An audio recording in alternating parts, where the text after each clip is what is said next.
Hola a todos y bienvenidos a un nuevo vídeo. Como veis, hoy estamos con una comparativa que la verdad no pensábamos hacer, pero nos la habéis pedido tanto que hemos dicho, bueno, pues si a nuestros lectores y a nuestros suscriptores del canal de YouTube les parece interesante, nosotros lo hacemos. Tenemos a la izquierda el Motorola Moto G y a la derecha el Motorola Moto X, dos de los últimos terminales de la empresa ahora asiática desde la compra de Motorola por Lenovo a Google. Y vamos a hacer una breve comparativa entre estos dos terminales que no obstante no están en la misma gama y por tanto no suelen estar pensados para el mismo usuario. Ahora bien, si un comprador está pensando en comprarse un Motorola pero no tiene claro cuál de los dos elegir, pues vamos a decir los puntos buenos y los puntos malos de cada uno. Para empezar, lo principal o lo más importante o lo primero es el precio. El Motorola Moto G en su versión más económica tiene 8 GB de almacenamiento interno y cuesta unos 150-170 euros en función de la tienda donde lo compremos. El Motorola Moto X tiene 16 GB en su versión más básica, pero cuesta entre 300 y 350, es decir, cuesta aproximadamente el doble el Moto X que el Moto G. ¿Por qué nos íbamos a decantar por el Moto X en vez de por el Moto G después de esa diferencia de precio? Pues hombre, por algunos aspectos, más que de rendimiento, de estética, de diseño, de capacidad en algún caso y sobre todo de funciones añadidas.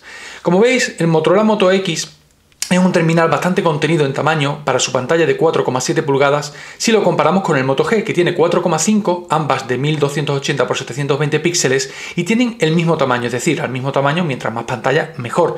No es más grueso, no es más pesado. La verdad es que el Moto X nos ha gustado más al tenerlo en la mano. El Moto G se hace un poquito pesado, pero claro, ese es el precio que pagamos por un precio bastante más económico, por decirlo así. La forma, no obstante, de la parte trasera es bastante parecida.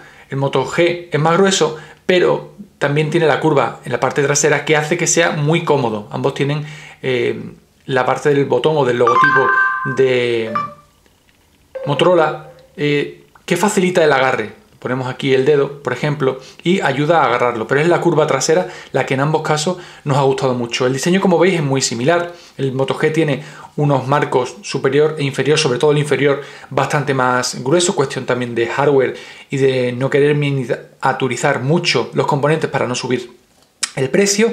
La pantalla, como decíamos, 4,5 pulgadas para el Moto G, 4,7 para el Moto X.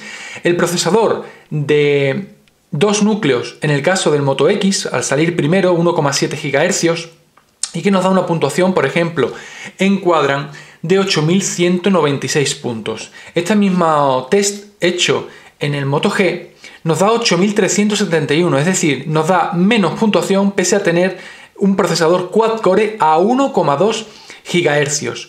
¿Qué pasa si en vez de elegir Quadrant, pues nos vamos a Antutu? Antutu es otro de los test de benchmark más conocidos y cuando hacemos el test de rendimiento vemos que la puntuación es bastante dispar, 23.146 puntos para el Moto X, 16.885 para el Moto G.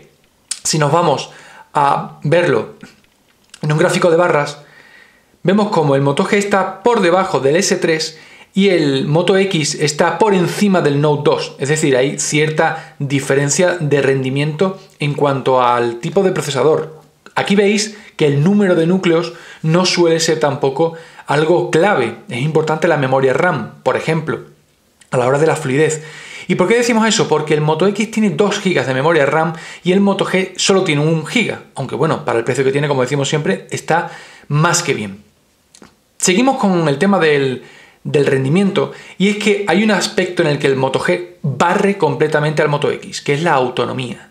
¿Por qué? Pues para empezar, porque está o mejor optimizado o porque su hardware consume menos, pero es que además el Moto X tiene dos funcionalidades que nos gustan mucho pero que gastan mucha batería.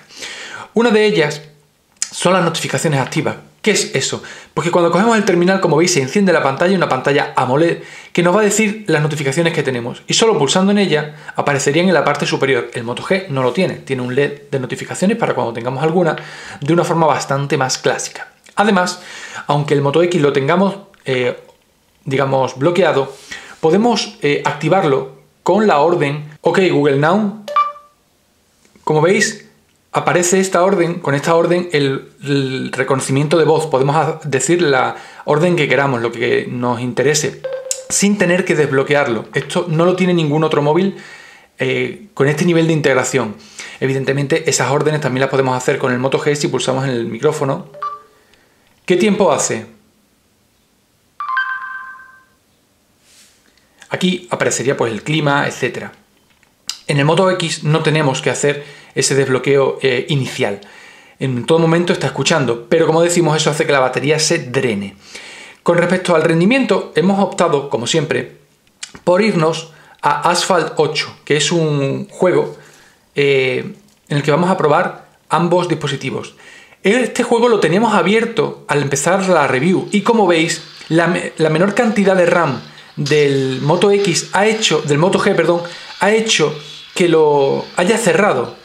Lo abrimos directamente y ya está, pero el tener 1 GB de RAM en vez de 2 nos permite tener menos aplicaciones abiertas, y en juegos exigentes, evidentemente, pues vamos a requerir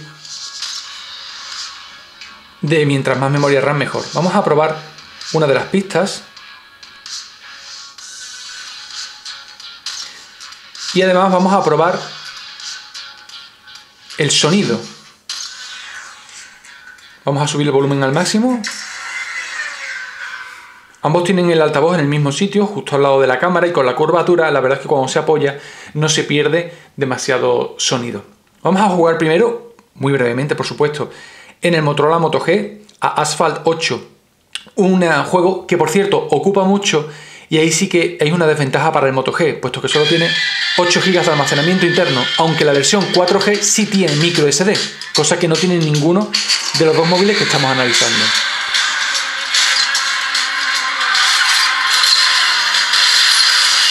Hemos puesto ambos juegos al máximo de gráficos para que veáis cómo se juega.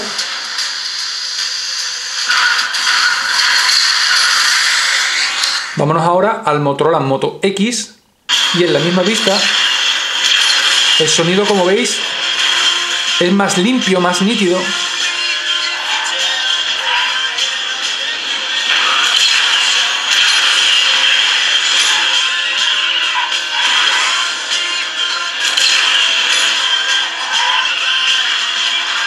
Y la fluidez es algo mayor. Evidentemente se puede jugar bien en los dos juegos, pero se nota la mayor capacidad gráfica y de RAM del Motorola Moto X. Terminamos. Ambos, como veis, son capaces de ocultar todas las barras de botones y notificaciones porque llevan Android 4.4.2, Android KitKat. Evidentemente en un móvil de Motorola, como eran los dos, que pertenecía a Google en el momento de desarrollo de estos terminales, pues tenemos la última versión. El Moto G salió con 4.3, pero se actualizó. El Moto X también salió con otra versión, pero también se actualizó. Y el Moto E, que se ha presentado hace poco, pues también se actualizará a la última versión de Android KitKat. Seguimos. Como habéis visto, el rendimiento del juego pues se juega mejor en el Moto X. Al tener una pantalla mayor también es más cómodo, aunque el precio que se paga al tener la misma resolución es que la nitidez, los puntos por pulgada, son menores en el Moto X. Pero bueno, no es una diferencia sustancial en ese sentido. Ambos se ven a la luz del sol, pero no son especialmente buenos. Hay gente que opina que son bastante malos en ese sentido, sobre todo el Moto X, pero bueno, en nuestro análisis hemos visto que no es uno de los que más destaca, pero tampoco es inusable como le pasaba al Samsung Galaxy S4. Vámonos a por otra de las diferencias de estos terminales, como es la cámara. El Moto G tiene una cámara de 5 megapíxeles. Vamos a buscarla, vamos a abrirla, ambas. Y como veis, tienen una interfaz muy similar, que por cierto no nos gusta nada. Tenemos que mover el punto central para enfocar donde soltemos. Y ambos tienen cámara delantera de 2 megapíxeles y 1 en el caso del Moto G y Moto X. Como veis, la temperatura de color es un poco diferente en ambos. Volvemos a la cámara trasera. Si deslizamos desde arriba, si tocamos, realizamos la fotografía. Y si lo ponemos en horizontal, accedemos a la galería en la parte derecha. Y volvemos. Y a la interfaz gráfica en la parte izquierda. Como veis, la estética o la interfaz de la cámara es la misma y como decimos, si no os convence, pues siempre podemos poner otra. 5 megapíxeles en el Moto G, 10 megapíxeles en el Moto X. Podéis ver fotografías tomadas con los dos en fotomóviles.com, en el hilo de fotos con nuestros móviles, en el que colgamos directamente fotografías sin procesar, modo automático, algunas con flash, otras sin flash, unas en HDR, otras normales, a la luz, en sombra, etcétera, para que veáis cómo funcionan de forma realista las cámaras, porque es verdad que muchas veces vemos los análisis, pero son análisis o fotografías hechas con una iluminación muy buena, fotógrafos profesionales, y al final cuando nos compramos un móvil no es esa la sensación que tenemos. Vamos a realizar una prueba de navegación en el blog en faxandroid.com para que veáis cómo funcionan los dos conectados a la misma red Wi-Fi, evidentemente. Y como veis, la fluidez es muy buena en ambos casos. En este caso parece que el Moto G es incluso un poquito más rápido. Aquí tenéis una tabla que hemos comparado el Moto E con el Moto G y el Moto X, y en la misma pues veis las diferentes especificaciones de ambos. La versión de Android, la misma. Las aplicaciones preinstaladas, básicamente las mismas. No hay diferencia, es Android casi puro. En ese sentido, no hay mayor interés en comparar ambos terminales. Dejamos aquí esta breve comparativa, por decirlo así, aunque decimos que básicamente los puntos buenos y malos de otro, las especificaciones de escucha activa, las notificaciones permanentes en pantalla, el precio y la batería del Moto G a favor de este terminal de gama baja. ¿Vosotros con cuál os quedáis? Dejadnos un comentario en el vídeo de YouTube y compartid el vídeo en redes sociales a ver qué dicen vuestros amigos sobre cuál de estos dos terminales se quedarían. El Moto G por 150 € aproximadamente y el Moto X por 300 € aproximadamente. Un saludo.